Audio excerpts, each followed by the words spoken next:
Welcome to Comadres y Comics. Comadres y Comics is a podcast hosted by 3 Latina women.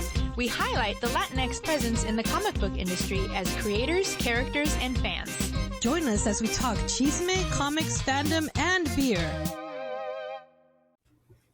Welcome back, ladies and gentlemen. We are here. Comadres y Comics are back at it again.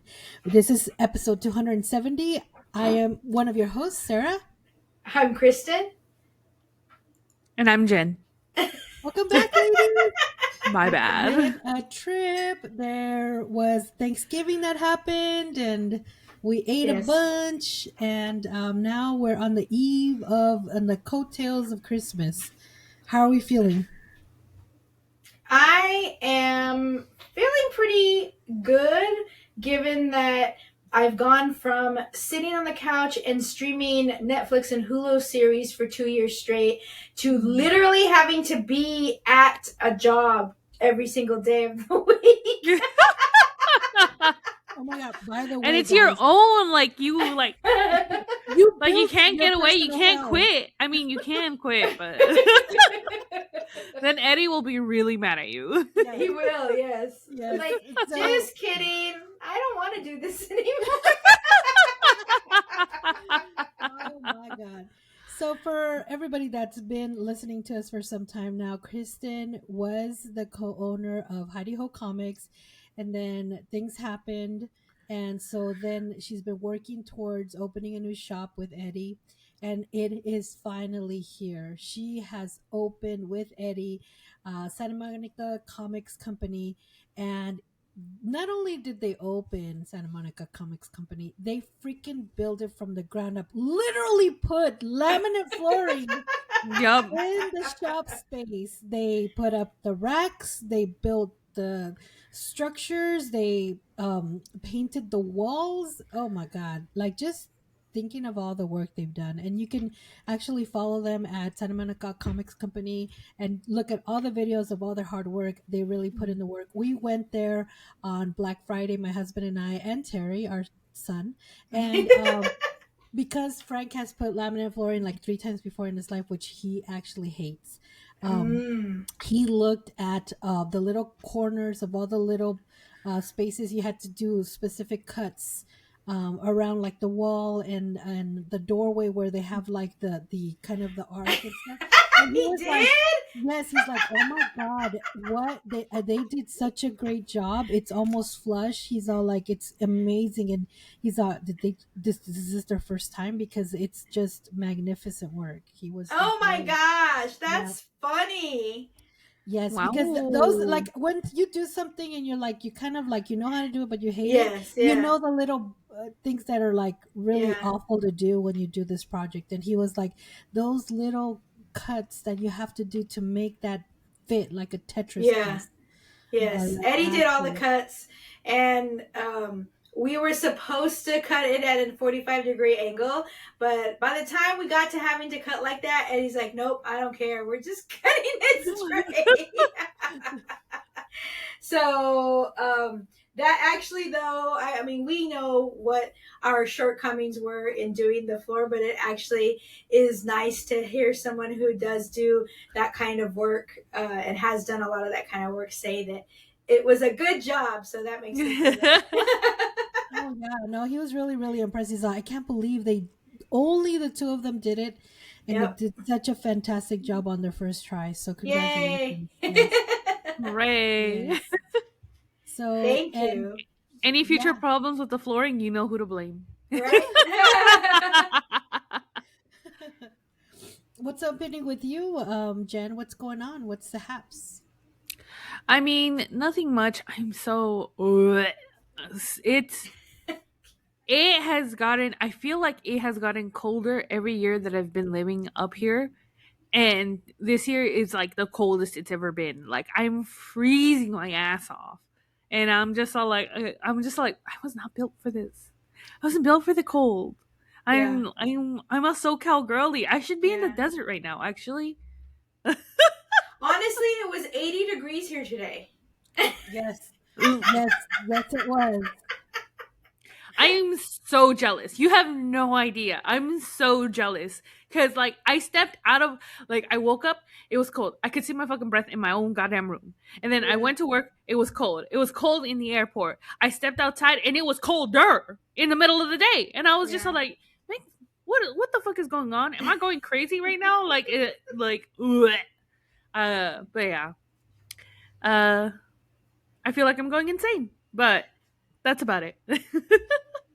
Honestly, I moved up north from Central California, so it wasn't that big of a difference because we have very cold winters in Central California. It gets really foggy, it gets very rainy, it gets very cold. So when I went up north, it was more of the same. But now, when I go anywhere cold from living down in the Los Angeles area for so long, I also am like, I'm not built for this. I don't remember what it was like to have to wear a freaking jacket. Like, I do not own a jacket. I just have like light sweaters. Yeah, I've busted out my I'm gonna go to sleep in this. Like I cannot sleep without a sweater on. Yeah. I will die. I'll die of hypothermia. Yeah. That's how fucking cold it is. I'm probably exaggerating. No, I'm most definitely exaggerating, but still, like, I hate it. And I'm coming to realize that I really hate it. Yeah. Yeah. It's so funny to hear you guys talk about cold weather and sweaters and jackets because I'm actually taking a trip in January to Alaska. So I can finally wear a sweater and a jacket and maybe layers, and I want to see my breath because I am going through it with this freaking menopause because honestly, like I break out in like perspiration at any freaking given time. It's just it's so unnerving. I actually work with a fan in my face, those little tiny fans that yeah, it's ridiculous, and I still get hot. In the meantime, I'm like years older than you, and I'm going to be the first woman to reach fucking 80 years old and still have my period. I'm so annoyed with this. You're like, make it stop. Why is it still here? Like, girl, get a life. Retire already. Exactly. Oh my god, I don't even remember what it's like to have one. I didn't have very big horrible cramps or anything, so, and I never really had a heavy one, so I've had all of those things. Yeah. I don't anymore because I think this is probably, I mean, I'm not a doctor, so it's just all speculation, but I think I was put on the birth control pill by my doctor because I have what's it called? Fibroids. Oh, cysts on my ovaries. Oh, cysts. Okay. Yeah, cysts on my ovaries. And so, which also, I'm not a doctor, but which I think is caused from the fact that I was been on the birth control pill since I was 15.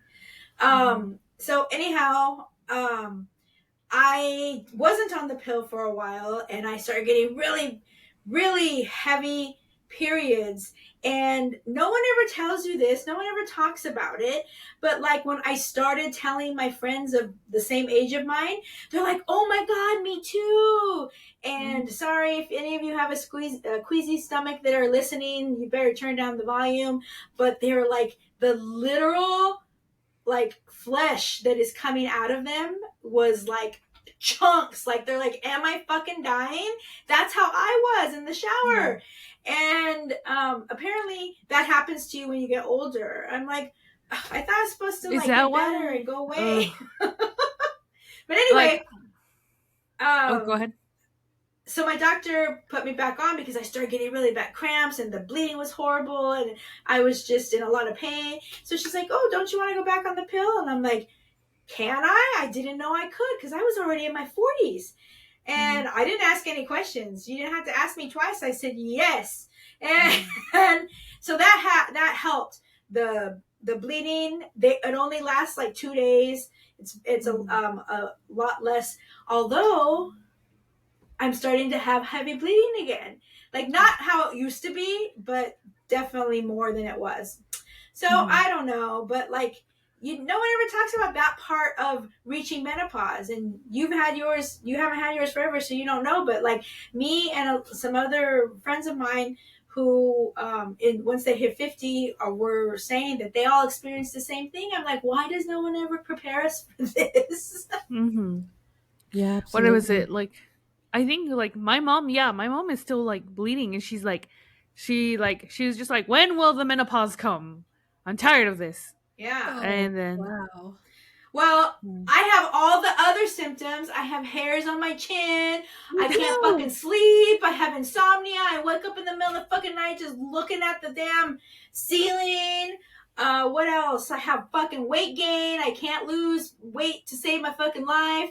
Like, I have everything else except for stopping my period. the one benefit. But also connected to that, I don't have the what do you call it, the Hot flashes. hot flashes. Yeah. Yeah. Oh no, mine are LMAO. like rampant. Like just today, just today, I was talking to someone in authorizations department, and she's looking at me, and I could feel this little like sweat tear just like rolling down my face, and I'm just like, and then like on my nose, and now my glasses are fogging up. It was horrible, and she's so cute and young, and I'm just like sweating up a storm, and then I can feel my bangs just glued to my forehead. Oh my god, it's the worst. It's the pits. Oh my god, you just remind me, like, because I work with a bunch of like 19, 20-year-olds, and one of them, she was just jumping up in the air today, and I was just like, what are you doing? She's just like, I just have a lot of energy, and I'm just like, I'll kill you right now. What do you mean you have a lot of energy? I'm dying. I want to go home. I'm so fucking tired, and you're just here jumping in the air for no goddamn fucking reason. Don't piss me off. Today, oh my god. So, last night I went to sleep early. I was watching a movie, and then I kind of passed out watching it, and I was like, okay, this is my moment to go to sleep because insomnia, right? Mm-hmm. And I'm like, this is my moment. So I turned everything off, and I just went to sleep, right? And then 3:30 in the morning. 3:30. I also woke up at 3:30. Yes, the witching hour. I wake up and I'm like, okay, just kind of lightly, just close your eyes. And I was thinking maybe it's gonna be like 6:30 and my alarm's gonna go off. And so I waited and waited while I was just kind of closing my eyes. I'm like, what the fuck? The alarm's not going off. So I finally looked at because I didn't want to mess with the glare and stuff. Finally looked at the time and it was 3:30 and I was like, oh hell no, I gotta go back to sleep. That's bad. I was, you know what this means? awake. This is you both were meant to be witches. Yep. Easy. You need to start making use of that time when you wake up right at 3 o'clock. Start cursing people. Start making dark concoctions. Like, you just gotta harness whatever malevolent Start energy is cursing. waking you up. Make a hex, IDK. Yeah, no, I was like wide awake. I was like, oh hell no, por favor. And then when I finally went to work, I was like, when am I going to actually wake up? And it took me a good 3 hours before I was fully like alert and working. Yeah. And being really. I'm not a coffee drinker, but I have been drinking more coffee in the past since couple of months, since October, since we started with the shop, than I have in probably my entire life, because I haven't been sleeping very good and I've been getting up so early, and I get up early anyway. So when I wake up at 3:30, I'm like, it's not even worth it to go back to sleep. Yeah, Girl. I was thinking the same thing. I'm like, should I just get up Mood. now? Just whatever. And no, Just and say then I fuck just it. started listening to a podcast, and I was like, it'll lull me to sleep anyway. But yeah, Did it? I have one to recommend to you. Uh-oh.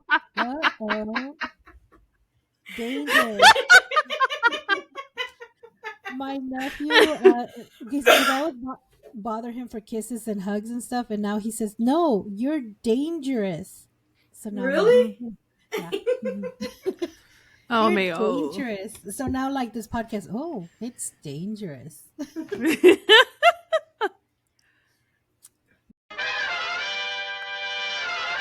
Anyways, All right, ladies and gentlemen, it is now time for Chisme de la Semana. Today's Chisme, ladies and gentlemen, comes directly from the horse's mouth. Give it to us, Oh, Kristen. Give it to us. yes. So, those of you who have been following us for the last year, maybe year and a half, are very well versed in the trials and tribulations of Christy Shinn and the cartoon. He's gonna come and yell at me right now. And Caps, cartoon artist, something professional society. Comic Arts Professional Society. I always want to stick cartoon in there. Anyway, brief little recap. Christy Shinn, who is a comic book creator, became president of CAPS, and while she was within that leadership role, she used $10,500 worth of the CAPS money. That actually most of it came from when Stan Sakai's wife was ill. There was a fundraiser for him, and he had all this money that was fundraised for him, and unfortunately his wife passed away, and Stan was like, well, I still have all this money. I'm going to give it to a cause that I really believe in. I'm going to give it to CAPS, because CAPS is supposed to help to support and further the careers of cartoonists and comic artists. Anyway, she took $10,500 and used it to pay bills, to travel to conventions, to pay for her convention tables. She ordered Uber Eats and who knows what other stuff on there. She paid for dinners and drinks and stuff when she was at these conventions to the tune of $10,500. So when it was finally found out that all this money was missing, she denied after she actually admitted it, made a payment, and then started denying it all over the place.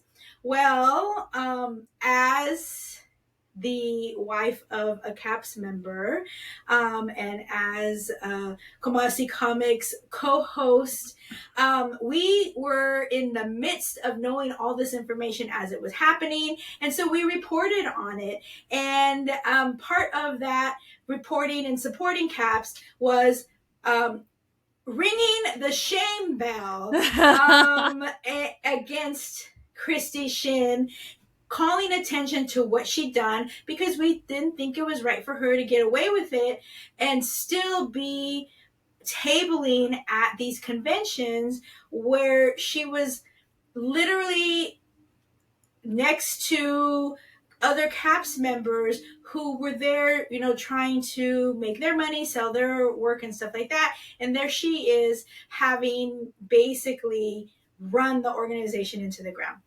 So that was not a quick synopsis, but it was a synopsis nonetheless.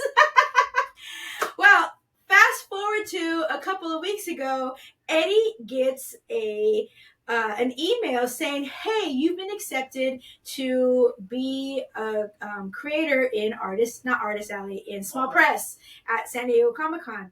And so he was like, oh, cool. He's been wanting to get back. He did it once before, and it was really good for him. And he started sharing it with some of his other friends who are also tabling at that convention over the years. And he included the table numbers, like, hey, this is where I'm going to be. It's my table number, blah, blah, blah. And right away, somebody identified that was Christy Shinn's table. She had that table for years. And so that means that Christy Shinn is not going to be, it's our assumption she is not going to be at San Diego Comic-Con this year. And not only is she not going to be at San Diego Comic-Con, but Eddie is going to be at her table. So it is just desserts for this woman who did something she wasn't supposed to do and thought she was going to get away with it. Mm-hmm. Absolutely. And it's good to see that finally the convention people are listening to the artists about their complaints, because they led her table at WonderCon, and that was like, and then again at San Diego Comic Con. We didn't ring the bell for her at San Diego Comic Con. I just happened to want to cosplay, ringing a bell. Shame none. Yeah. Shame none. And so anyway, it's really, really good to see that justice in this area has been served, so to speak, because we're still waiting on what the final verdict is, because it's now a case open with the police department. So as far as we know, this is the only justice we're getting to know about as of right now, as of today. Well, we love to see it, making sure that the bad guy doesn't get away with it, and hopefully like we'll hear more about the case as it unfolds. But that has been the Chisme de la Semana.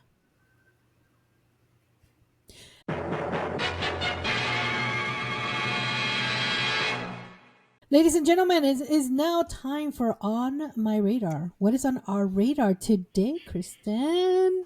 So, what is on my radar and what is on everybody's radar who is currently reading comics and goes to pick up their pull list at their comic shop every week is the very next installment of Absolute Batman. It's Absolute Batman number 15, and it is going to be the first appearance of Absolute Joker. So the pictures of Joker in this Absolute universe have been crazy. He looks like a weird like demon, and like just, and his face is so demonic. His body is all like gangly and weird, but like with claws, and it's really creepy. So I'm really interested to see what they do with this new iteration of Joker. But it is all over the internet. People already wanting to buy all the covers and read the story. So in this story, what the look, there you go. What the little synopsis of the story is that Alfred finally in this issue explains and describes to Batman who this guy is that has been terrorizing him for years. So it sounds like we're going to get a backstory and origin story for Absolute Joker, and everyone is here for it. And it comes out this week, actually. So Absolute Batman number 15 is probably going to be the next biggest book in the Absolute series of Batman to shoot up in price after Absolute number 1. Currently, Absolute Batman number 1, if you have a raw copy, if you bought it off the shelf, put it in a Mylar bag, tape it up, get it away from the light. It has risen over the last couple of months, like twofold. When I was helping at that shop in Fullerton, he had a number 1 on the shelf for $26.99. I was like, $26.99? Fuck that noise. That's too expensive. I'm not gonna buy that. I was at his shop today, $149.99. And there's no number 1 first printing. And they're already at printing number 10. They're already at the 10th printing. No first printing listed on eBay has gone for anything less than $100 in weeks. Wow. Damn. People are excited for it. Yeah. Speaking of excited, is it too late to put it on my pull list at Saturday? LMAO. You can put it on you have access to put the book on your pull list from your end, and we actually, the guy today told me that he ordered quite a bit, and that if we needed any extra, he would help us out. Okay, after this episode recording, I'm going to go into the website and put it on my pull list. No, that's really exciting. The imagery of the Joker and how it is. When I was looking it up, I'm like, wow, that's really like gory. I kind of really like it. Mm-hmm. Yeah, that's pretty cool. Yeah, I've been wanting to read this story because I do find it very fascinating to have this different take on a Batman that doesn't have money at his fingertips to buy and do whatever he wants. He's just a regular man who wants justice and is a vigilante.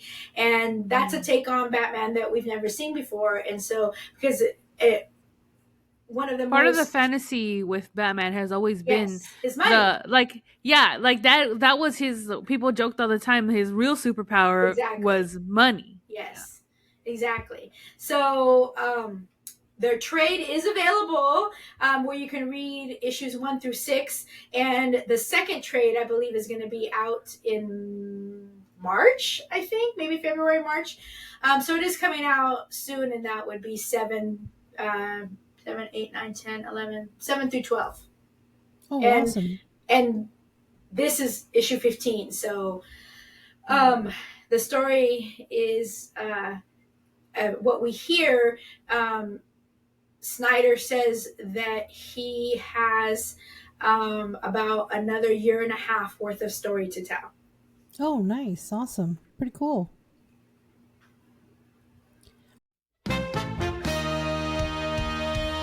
All right, guys, now it's time for our book review. What are we reviewing today? So today we have kind of a triple feature-esque. They're because they're what, zines? Oh, yeah, you can't even see mine. LMAO. But yeah, just put them in front of you and you can where's see this it. pink? Oh, we all have different colors. Yeah. Very nice.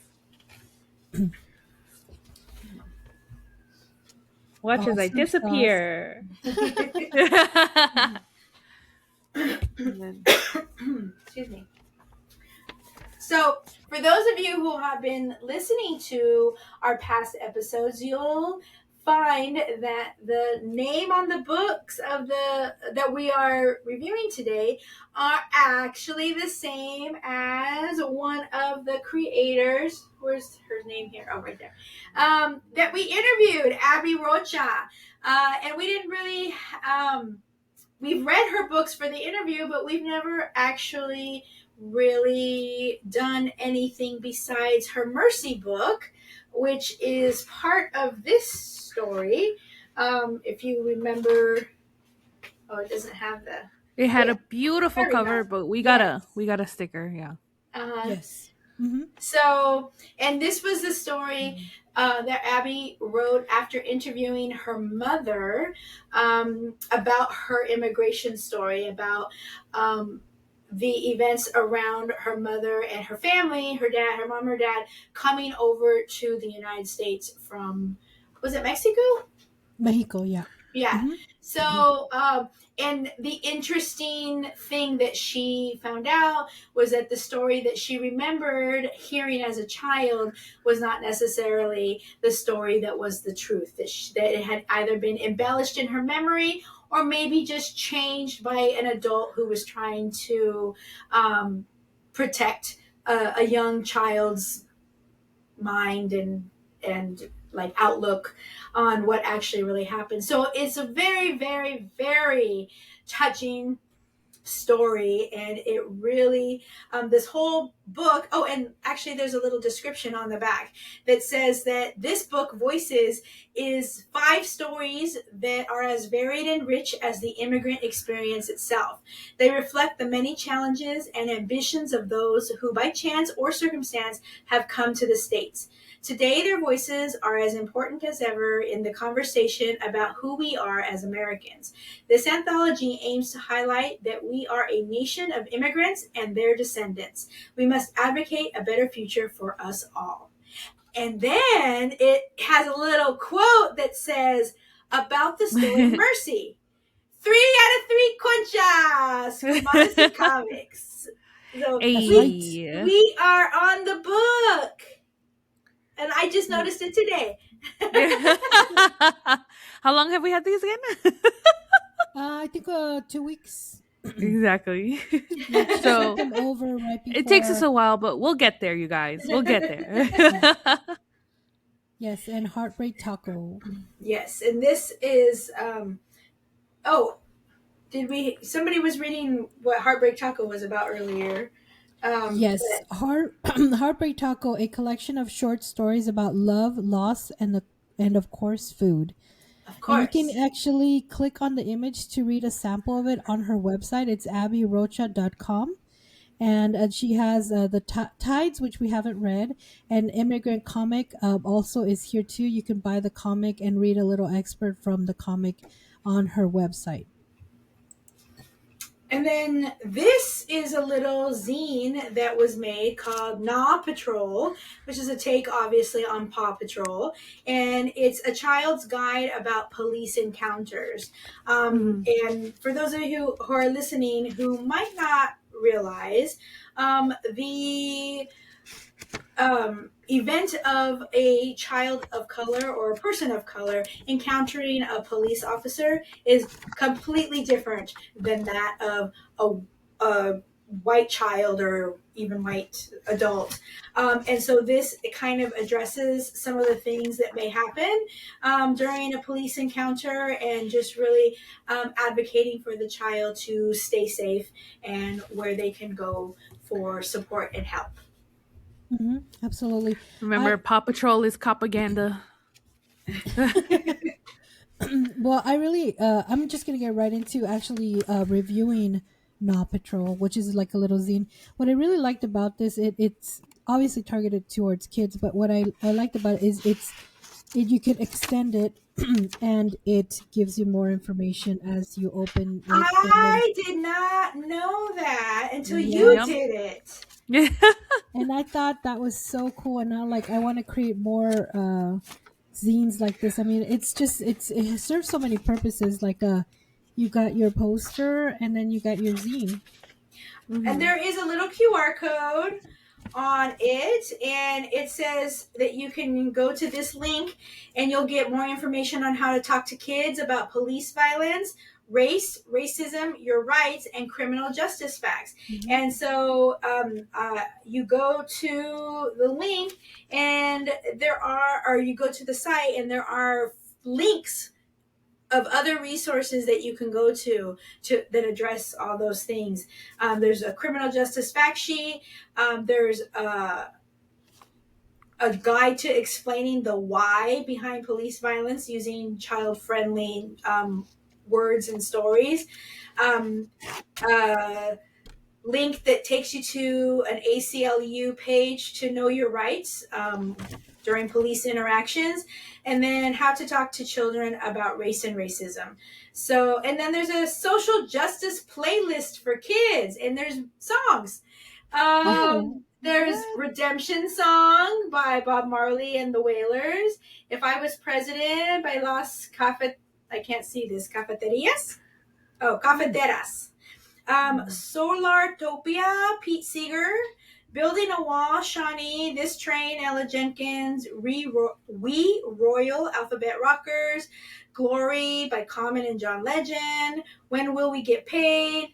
The Staple Singers. When Will We Be Paid? It's a long old, I'm not going to read them all because it's a long old thing, but it looks like a whole bunch of songs that just revolve around social justice and just fighting for your rights. So that's really cool. That we always say that we love to hear the playlists of creators that what they were listening to when they were creating their work. So that's actually cool. Absolutely. So I really like this one. So I'm going to give it tres conchas right off the bat. And it's a really easy read and a very informative. And I like the way that it transforms into like a flyer. And now also giving us a playlist and other information that we may need to protect ourselves from brutality of life. It also just, after interviewing Abby, I really think that she really strongly believes in, as an artist, using art as activism. And this definitely, this is 100%. Yes, this definitely falls right into that, as does all of her anthologies about immigration. I mean, like putting a human face and a human story to immigrants is so super important, because I think it's so easy to quote unquote other the immigrant. And that's what we're seeing right now. And it makes it so easy for brutality and violence to happen, And and dehumanization. for most people to just look the other fucking way because they're like, oh, it's not me, and I can't identify with them because they're not even human. So I think that the work that she does and the stories that she shares and tells are very important, especially in this climate. Definitely. I will go ahead and do the next one, Heartbreak Tacos. And it's, God damn it, I wish I could really... But anyways, it's really, really cool. Yeah. I really enjoyed this one. It has a small table of contents, but there is a recipe for heartbreak tacos, and there's an actual recipe for like a carne en su jugo as well. But I just thought it was really sweet as I was reading it. The first opening story is about her and like being alienated from her community because of her rejection of Catholicism, which 100% relatable. Yeah. Yes. And it's just like, and food, and how eventually that alienation was replaced with food instead, or like connecting with food. And it was so poignant, and it was so heartfelt to me as well, because that is one of my of my family, I'm the only one who knows my mom's like recipes, and the only one who can recreate them like pretty well. I think that, what was it, last year I made her tamales, and it was like I made them and I thought like I was just like, these are my mom's. Like they literally I was literally just flashback to the kitchen. I was just like, these are my mom's tamales. I fucking did it. I'm gonna do it again this year. But I had a moment where I was crying over the tamal, because I was just I can do it. This is never gonna leave me, because I can make it. But I'm also the only one in my family who can make it. So I don't like thinking about it, but like when my mom is like gone, I'll have this. This is one of the few ways that lives on, besides like wealth or inheritance, which we don't have, TBH. this is my inheritance, and it's her recipes. Yeah. It's so true. Because food definitely in a family, in that family's culture, is very important. And like, for example, I've shared this story many a time of the first time I ever went to Christmas at Eddie's house. His family is immigrant refugees from Italy from World War II, and they have lasagna and roasted vegetables and some other like Italian staples. Fish, they had fish for Christmas. And here I am growing up. In my Christmas, we would have ham and turkey and mashed potatoes and stuffing and all that kind of stuff. My grandma would bring beans and chili. That was the Latino contribution to the dinner. But that was culturally, in my family, my thing. And so now that's what I do for Christmas. When my mom comes to visit, we'll make and then we created our own tradition where we make every year macaroni salad. It has nothing to do with Christmas, but I love it so much. And because she's here, and she's only here, a couple of times a year, it's our thing that we do, and we make it together, and then we just eat it all week.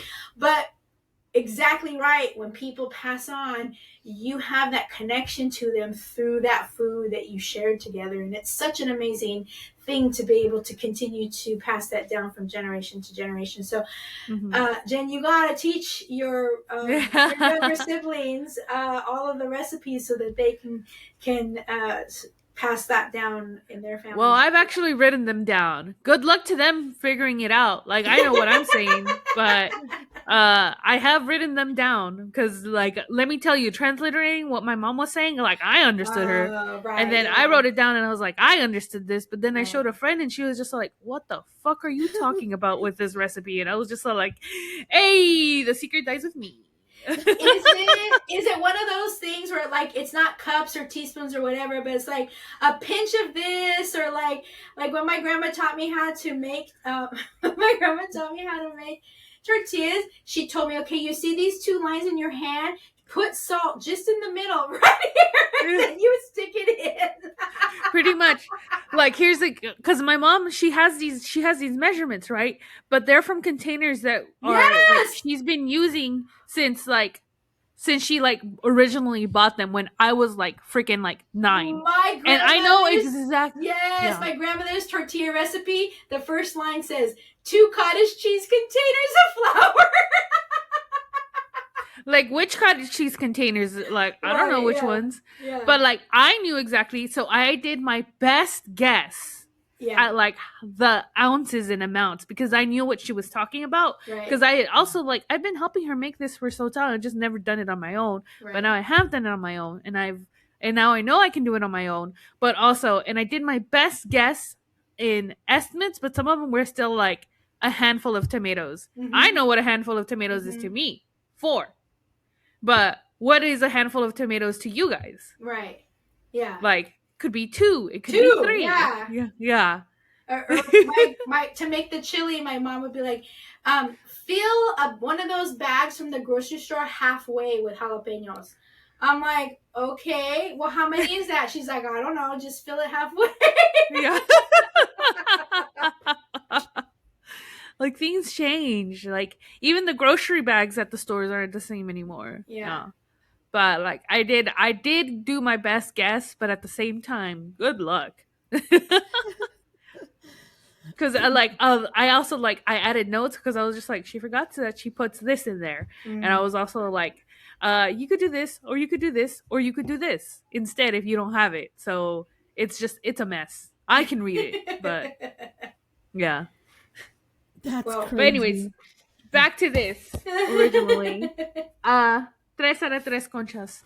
Really loved it. Love the recipes. Love the stories in it as well. Because the stories aren't even long. They're like 2 or 3 pages long. Yeah. But they're so heartfelt. Mm-hmm. Like, Abby does such a great job. I think she's a very emotive writer. I think she gets down the emotions and the passions that she's feeling in the moment of when she's writing it, or the intention of it across really, really well. And I 100% tapped into it. Because we're Latinas, IDK. Did we kind of have the same, like, upbringing? Possibly. But definitely I was able to tune into it, and I 100% loved it. Absolutely. Yeah, and for the last one, Voices, we already read Mercy, as we already said. But the rest of the stories in here, there are 5 stories total, and here is the table of contents here. She interviewed other people. Like, the first one, she interviewed her mom, and then she interviewed other people who had an immigration story. And these are people that she kind of had interactions with, in like either working with, or I can't remember. Went to school with. And it's kind of interesting how some of them are like, my story's not a big deal. Like, why do you want to know that? It's just things that happen to me.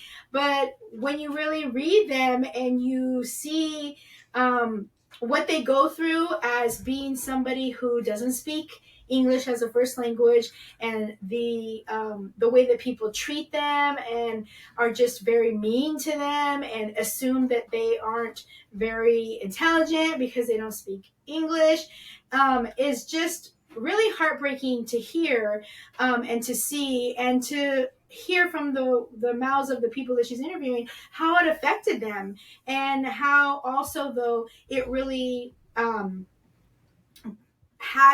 it pushed them to to either go to school or to get their immigration status paperwork and fill it out and do all that stuff. And it's very, very important too, I think, that she included stories of non-Latinos in here, because Oh, absolutely.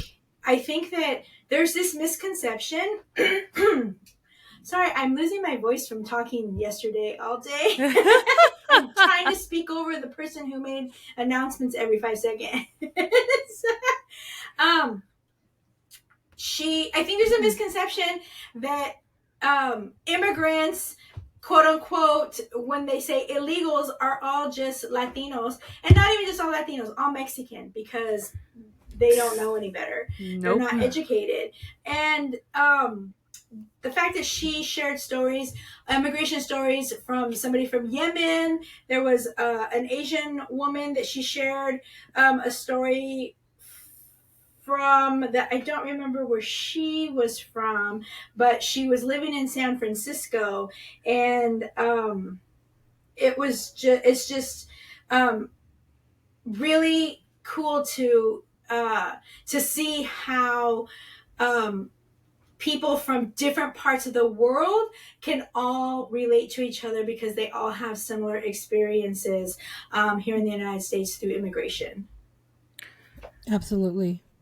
Oh, so I also will say, just like it says on the back of the book, 3 out of 3 concha. I love it. And just remember, you could actually purchase these books and read a little expert about these books on her website. It's abbyrocha.com. And there's several, there's illustrations for sale, there's comics, there's an about to page. But if you want to hear more about her, definitely check out the interview we did of Las Platicas, the episode right before this one.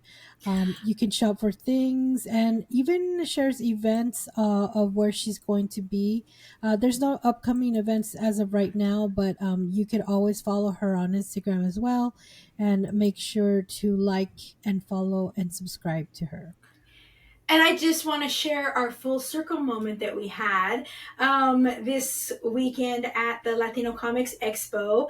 If you've listened to the interview that we did with Abby, she shares that a big influence on her, and the whole reason why she wanted to write comics and make comics, was because she read an issue, the very first issue of Pablo's Inferno by Rod Montijo. And when she said that, we were like, oh my God, we know Rod, he's so cool, and blah, blah, blah. And he was at Latino Comics Expo this year. And so we told him that she said that in the interview, and he was so touched. And he's like, oh my God, thank you. That's so amazing. And you never know how you affect people. And it's so cool to hear that. And we just happened to have a copy of Mercy with us, and we gifted it to him. And he read it, and he actually was so emotionally moved by the story. And he said, "Oh, I got teared up. I kind of teared up."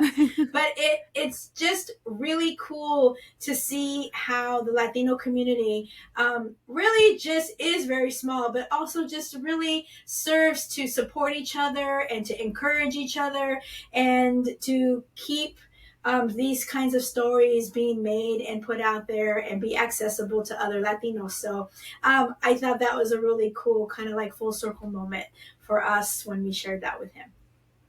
Oh yeah, absolutely. And I got the pleasure of actually texting her and letting her know that happened, and she just forwarded a copy of her Pablo's Inferno that she pulled out of her book shelf. So that was really cool.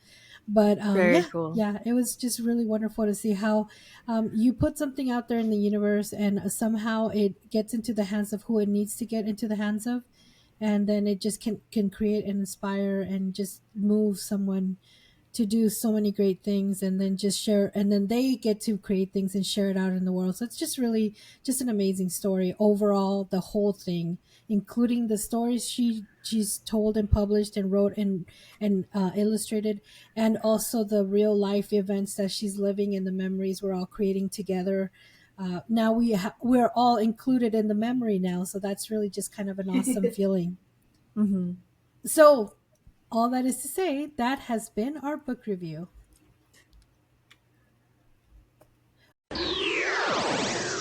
All right, guys, now it's time for En la Libreria. Jen, what do you have for us today? So today, speaking of bringing things around full circle, I have The Matron, Volumes 1 and 2, Slavic folk slasher set in Texas. After her double homicide, Zena Krennic finds her house acquired by force. With the axe and mask of the matron, she sets out for revenge. This is being made by IPI Comics. And IPI is about creating great comics and encouraging new talent. And you guys may have heard of this name, but this is being done by David Bowles and hold on. and Drew Edwards. So the story synopsis that they have right here is for fans of Pearl, Hack Slash, and Yellow Jackets.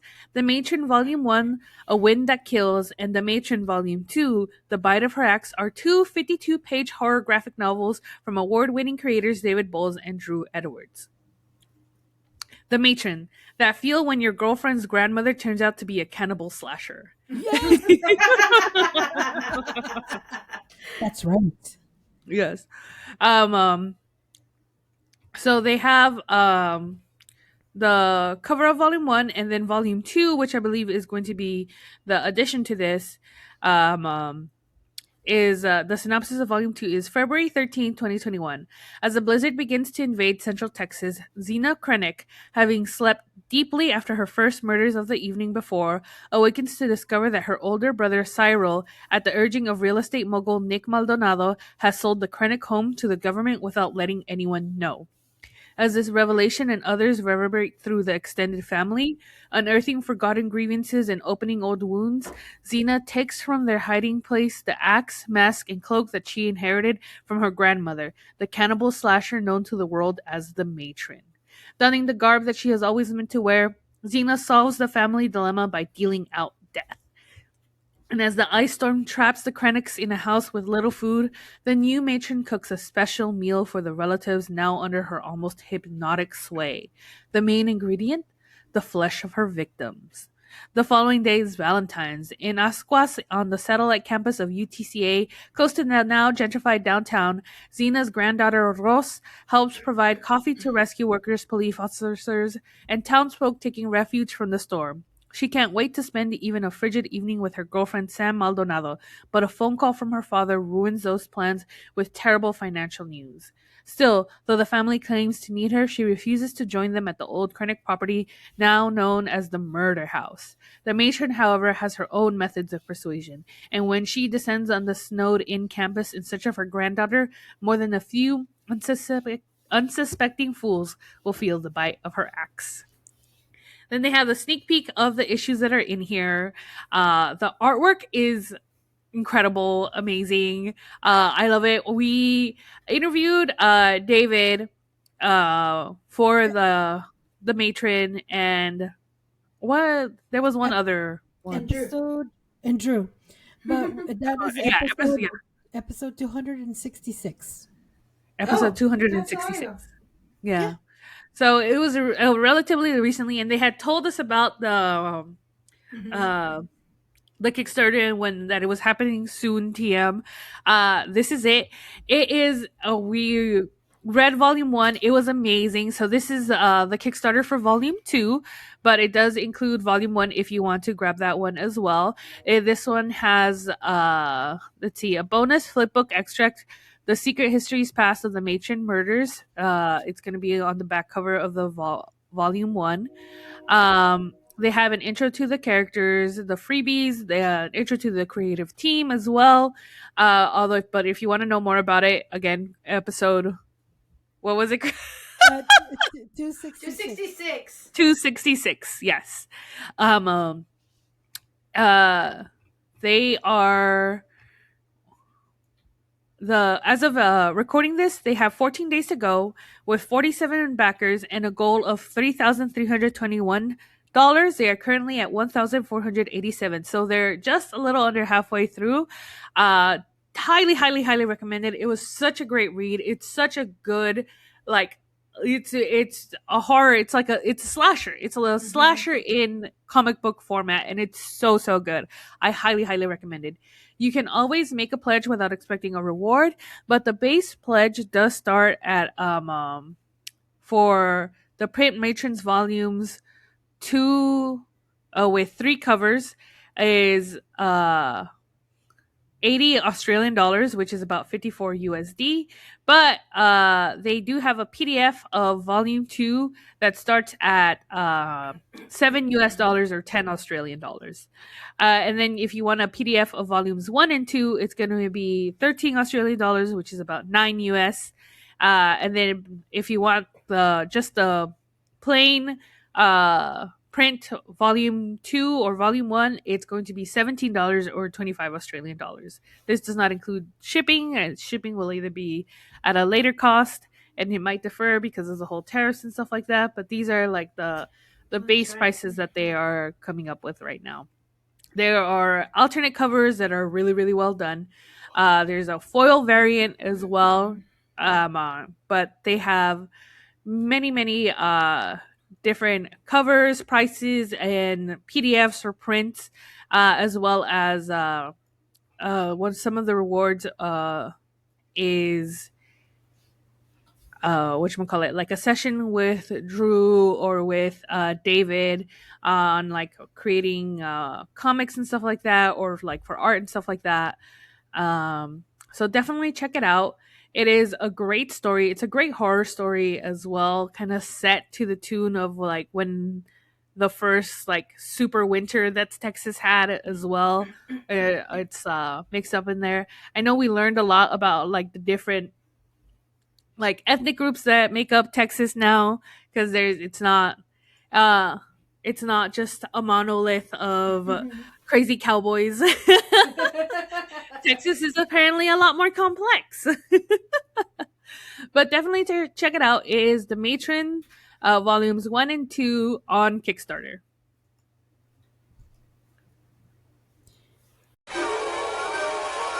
All right, guys, now it's time for Juntos y Fuertes. What do you have for us today, Kristen? So today I have for you a company that I discovered at the Latino Comics Expo this last weekend, and it's called Pinches Tees. I didn't buy a t-shirt from them. I bought, let's see if we can see it here. I bought this cute beanie, and the beanie says Pinche Frio. Real. And so you can go to Pinches Tees, and that's PINCHES,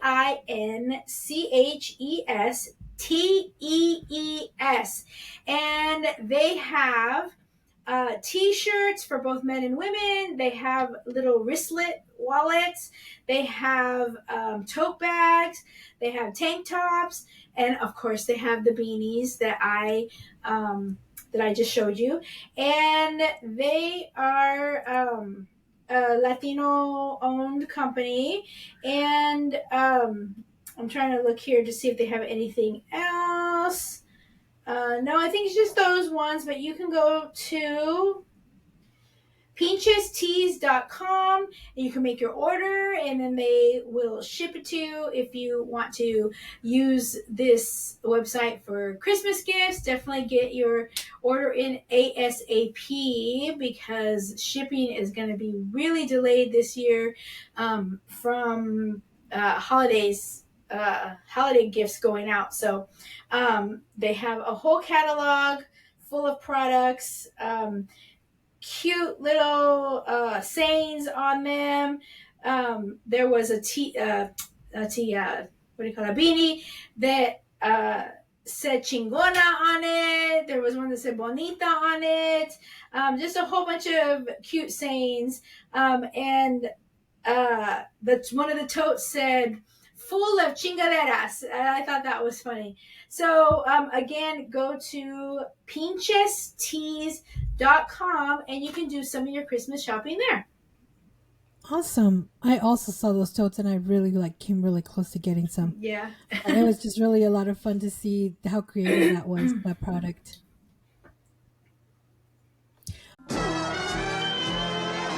All right, guys, now it's time for saludos. And saludos goes out today to Pepper. So, no, it's Eric Pepper Rivera. And this saludos goes out to him because we were at the Latino Comics Expo and we ran into him, or he ran into us, whatever. But it was just so cool to run into him and just catch up and just learn more about him doing his slice of life comics. And also, you guys remember we reviewed The Hat Boys, which was also his graphic novel. Loved And it. yes, man, one of the best works. I really, really enjoy it. He hasn't put anything new out as far as graphic novels, but he is currently thinking about working on some projects. But if you want to follow more of his stuff, he also has kind of this slice of life called Millennial Malaise, which I love the title already. And I've read some of his comic strips that's stuck with me, but I haven't really talked about him. But one of them was like, "Hot Cheetos, I have to break up with you," and I thought that was hilarious. So yeah, it was really cool for him to come down and support other Latino creatives at the Latino Comics Expo, not as a person who was selling his wares, but as somebody who was just supporting most of his compadres y comadres and the comic community.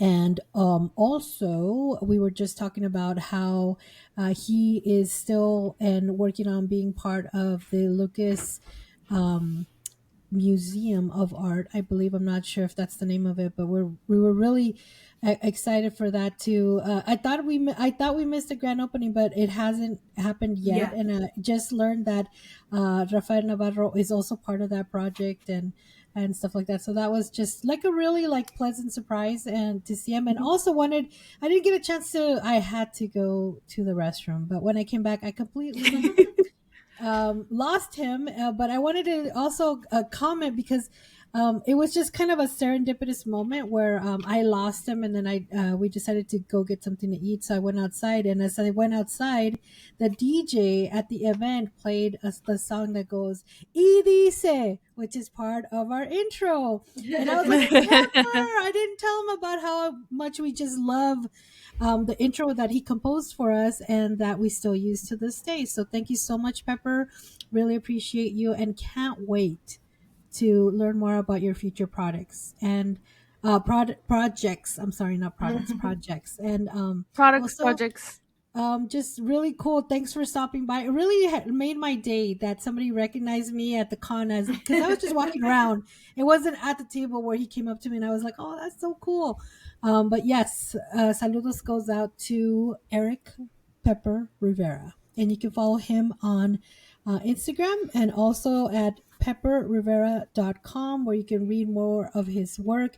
And I know that the Hat Boys is out of print, but if you actually go to Amazon Prime, you can order the Hat Boys on Amazon. The paperback is $14. And it just does arrive a little after December, but I think it's a great gift to give those young ones in your life and kind of show them the ropes. That was actually a present I gave to my nephew, and he really loved it. So, saludos out to Eric Pepper Rivera.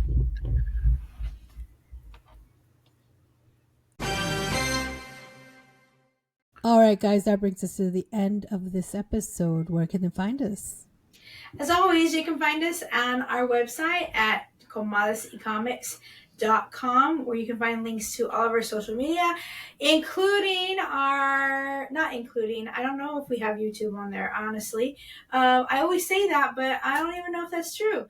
But we do have a YouTube channel where you can watch our episodes and also watch our interviews. So just go to Comadres Comics on YouTube and you can listen to us through there. But you can also just listen to us on any major streaming platform. Awesome sauce. Thank you guys so much for sticking with us and spending this time with us, carving out a little bit of time in your life for us. We really appreciate it. And as always, we have been your host. I'm Sarah. I'm Kristen. And I'm Jen. Bye, guys. Bye. Bye.